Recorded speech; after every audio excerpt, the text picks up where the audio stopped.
പാചകവാതക ഉൽപാദനത്തിന് പൊതുമേഖലാ കമ്പനികളായ ഗെയിലിനും ONGCക്കും നൽകുന്ന പ്രകൃതി വാതകത്തിന്റെ അളവ് വെട്ടിക്കുറച്ച് അവ അദാനി അടക്കമുള്ള സ്വകാര്യ കമ്പനികൾക്ക് കൈമാറി കേന്ദ്ര സർക്കാർ. പൊതുമേഖലാ കമ്പനികൾക്ക് കുറഞ്ഞ വിലയിൽ നൽകുന്ന പ്രകൃതിവാതകം വീടുകളിലേക്ക് പൈപ്പുകളിലൂടെ പാചകവാതകം എത്തിക്കുന്നതിന് കരാറെടുത്ത അദാനി ടോട്ടൽ ഗ്യാസ് ലിമിറ്റഡ്സിനും ഇന്ദ്രപ്രസ്ഥ ഗ്യാസ് ലിമിറ്റഡ്സും മറ്റുമാണ് മറിച്ചു വിൽക്കുന്നത്. മുംബൈ ഹൈ, ബാസെയിൻ എന്നിവിടങ്ങളിലെ പഴയ എണ്ണപ്പാടങ്ങളിലെ ഉൽപാദനക്കുറവ് കണക്കിലെടുത്തുകൊണ്ട് സ്വകാര്യ പാചകവാതക വിതരണ കമ്പനികൾക്ക് കുറഞ്ഞ വിലയ്ക്ക് നൽകി വരുന്ന പ്രകൃതി വാതകത്തിന്റെ അളവ് കഴിഞ്ഞ വർഷം കുറച്ചിരുന്നു.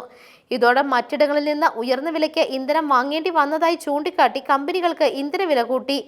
ഇക്കാരണം പറഞ്ഞാണ് പൊതുമേഖലാ കമ്പനികൾക്ക് കിട്ടേണ്ട കുറഞ്ഞ വിലയുടെ പ്രകൃതിവാതകം കേന്ദ്രം അദാനി അടക്കമുള്ള കമ്പനികൾക്ക് മറിച്ചു നൽകിയിരിക്കുന്നത്.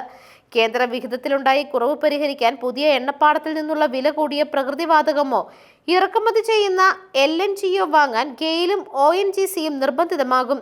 ഇത് സിലിണ്ടറുകൾ വഴിയുള്ള പാചകവാതക വില ഉയർത്തുവാനിടയാകും. News desk മെഗ്നവിഷൻ.